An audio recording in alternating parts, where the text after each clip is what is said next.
Hello everyone and welcome to my channel. My name is Dr. Aditya. Today I have another guest with me, Dr. Jemima. I'm Jemima Kanaya from Bangalore. I have recently cleared my FMG in Jan, securing a score of 186, and I have studied in Privolsky Research Medical University, Russia. Okay Jemima, क्या secret strategy थी to crack exam in first attempt? When I was in Russia, I started studying in the third or fourth year properly, and I used an app called PrepLadder. There are many such apps like PrepLadder, Marrow, Cerebellum, etc. So whichever is comfortable, I would recommend that you would use it for your studying, because I felt that PrepLadder helped me to clear my basic concepts, and also it gave me the resources to study whenever, wherever, Q banks, videos, whatever it was, I was able to do from the app. And according to the 6 months, I was just consistent throughout the 6 months with my studying, whether it be videos or questions. I used to solve about 50 questions daily. That was my target.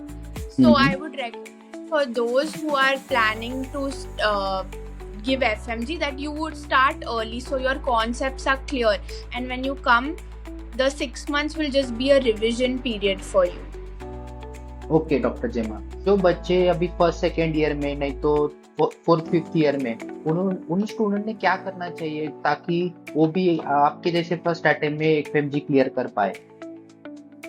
Okay, for those students who are deciding whether to come abroad to study, I would recommend that going abroad is a very good option. Especially, I understand, because in India it is very expensive to buy a medical seat. So many people prefer to go abroad because it is cheaper. And I would say that it is cheaper, and it also teaches you many life skills to be independent and many more things. And also the quality of education is quite good, especially in Russia. Everything is taught in English. So I would recommend that it is a good option. And many people are scared about clearing FMG, but I feel that if you are consistent throughout your 6 years of study abroad, then you would be easily able to clear this exam. That's what I would say for those who are concerned. Yes. So आप बताओ कि जो decision आपने 2019 में लिया था to go Russia and study over there, तो आज 6-7 साल के बाद आपको क्या लगता है कि वो डिसीजन आपने जो लिया वो सही था कि गलत था? तो मुझे पर्सनली लगता है कि मेरे लिए वो डिसीजन सबसे अच्छा था, बिकॉज रशिया ने नॉट ओनली मुझे पढ़ाई के इसमें कुछ सिखाया, but also how to live independently, how to manage your finances. Everything I was able to learn when I was abroad, and also how to stay in a hostel away from your parents, and managing everything was difficult in the beginning, but slowly it had taught me many things, and I'm able to be more independent when I've come back here. So I feel it was a very good decision of mine to go abroad and study. Okay doctor. So जो बच्चे अभी MBBS इन abroad के बारे में सोच रहे, तो सबसे बड़ा कंसर्न रहता है कि उनके पेरेंट्स में और बच्चों में भी कि उधर की सेफ्टी कैसी होती है, जैसे कि लड़कियों को भी सेफ्टी सबसे इम्पोर्टेंट है। तो आप क्या बताना चाहते हो सेफ्टी के बारे में? ओके, सो मैं रशिया में 6 इयर्स थी, तो जितने भी साल मैं उधर थी कुछ प्रॉब्लम नहीं हुआ है मुझे personally. I felt that Russia was quite safe for girls especially, and even in the night around 8 or 9 PM हम लोग जाते थे, because वही टाइम मिलता था हम लोग को ग्रोसरीज वगैरह खरीदने के लिए. तो तभी भी जब हम अकेले जाते थे कुछ प्रॉब्लम्स नहीं थे. लोग बहुत अच्छे हैं रशिया के लोग, and also people are very helpful in that country. They will not, if you are a girl and you are struggling to carry your bags or anything, people are ready to help at that moment. And I feel according to safety, अगर आपको कुछ लगा या कुछ there is like police and everybody is very fast in action. So ऐसा कुछ हुआ नहीं है किसी के साथ जो मैं जानती हूँ. मेरे दोस्त सब सेफ थे. हम 6 years हम बाहर भी घूमने जाते थे रात को, बट कुछ नहीं हुआ. तो सेफ्टी का कुछ कंसर्न ही नहीं. Okay doctor. सो मेरा नेक्स्ट क्वेश्चन है कि रशिया एजुकेशन स्टैंडर्ड्स और इंडियन एजुकेशन स्टैंडर्ड्स में थोड़ा कंपैरिजन आप कर सकते हो.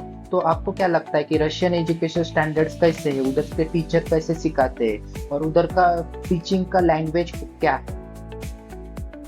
ओके, सो रशिया जो है, मोस्ट ऑफ द टीचर्स उधर रशियन है एंड उनका थोड़ा एक्सेंट समझने में थोड़ा डिफिकल्ट होता है स्टार्टिंग में, बट स्लोली वो यूज टू हो जाते हैं. एंड सब कुछ इंग्लिश में ही है. हम लोग के यूनिवर्सिटी में सब टीचर्स ने इंग्लिश में ही सिखाया है सब सब्जेक्ट्स, तो उसमें कुछ तकलीफ नहीं हुआ. But comparing to Indian system, yes, Indian system will be better according to the teaching, I would say. But Russia, the teachers are very well versed in what they are teaching and they have a lot of content and new ideas to share with the students. So it all depends on the student. If you are willing to learn, then it is fantastic for you.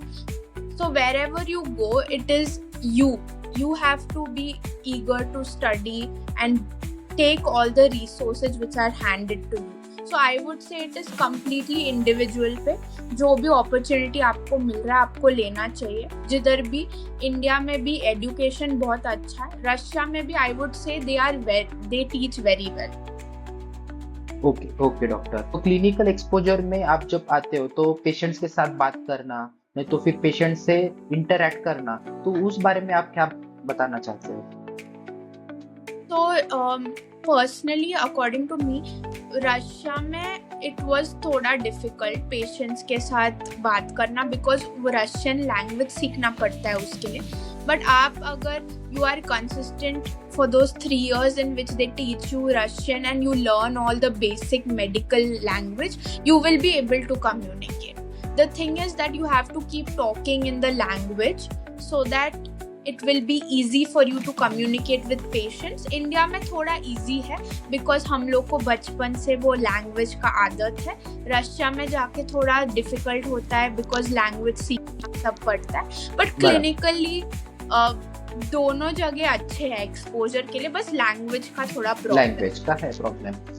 सो मेरा next question है कि food और lifestyle के बारे में कैसा था, क्योंकि इंडियन लोगों को पहले सबसे इम्पोर्टेंट होता है कि फूड, और ये तो उधर फूड अवेलेबल था, इंडियन फूड मिलता था क्या, मेस अवेलेबल थी या नहीं थी, इसके बारे में प्लीज बताओ. ओके, तो अब खाने के बारे में अगर आपको बाहर खाना है, इंडियन फूड थोड़ा महंगा होगा बिकॉज एंड स्पाइसेस वगैरह भी महंगे हैं उधर.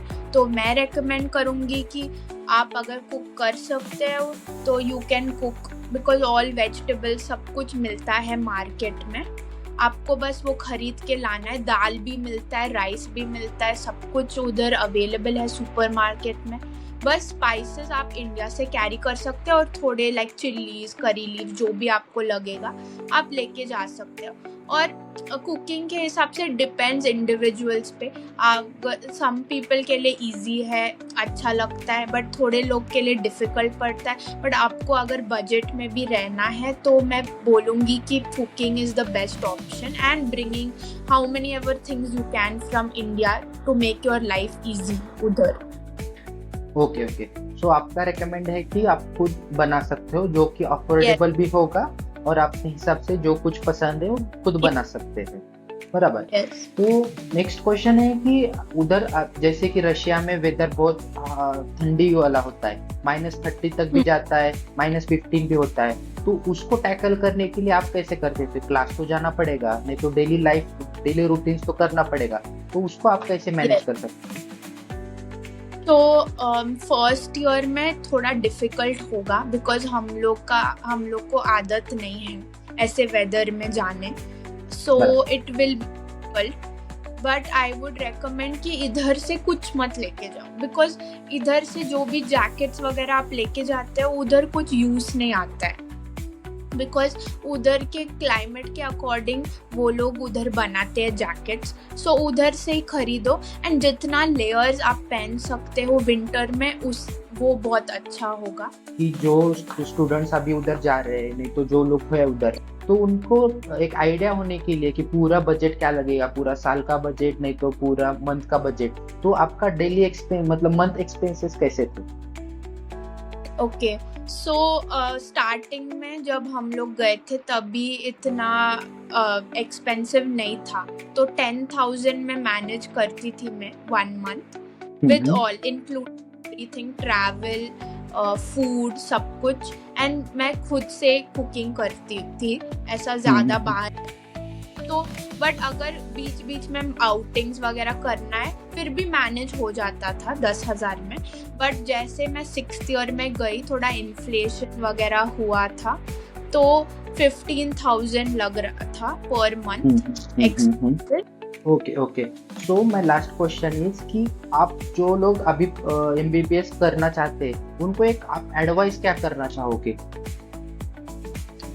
पहले मैं एडवाइस करना चाहती हूँ कि अगर आपने ये ऑलरेडी फील लिया है तो आपको पेशेंस का बहुत ज़रूरत है इस फील्ड में, because if you are going abroad then you will have to come back, you will have to write FMG, तो 6 months का वेटिंग पीरियड है, एंड उसके बाद भी आपका नहीं हुआ तो ऐसा साल खींचते जाएंगे। तो आपको पेशेंस एंड बिलीफ रखना चाहिए खुद में कि हो जाएगा जो भी होगा, because when you go abroad ऐसा स्ट्रगल्स होते, तो इतना सब स्ट्रगल करके जब हम इधर आते तो ऐसा लगता है कि we should make this struggle worth it. तो clearing the exam is just step 1, उसके बाद भी बहुत स्ट्रगल्स है लाइफ में। सो आई वुड रेकमेंड कि आप बस कंसिस्टेंसी की in the full process and don't give up, ये 2 things are main, and start studying early as you can, because FMG का पैटर्न बदला है, टफ हो रहा है डे बाय डे। सो जितना जल्दी आप ले सकते कुछ रिसोर्स या कुछ किधर से भी पढ़ना चालू कीजिए according to India. Yeah. Okay doctor. So thank you so much doctor, आपने बहुत अच्छे से सब क्वेश्चंस के आंसर किए। Thank you so much and best of luck for your future. Thank you. Thank you.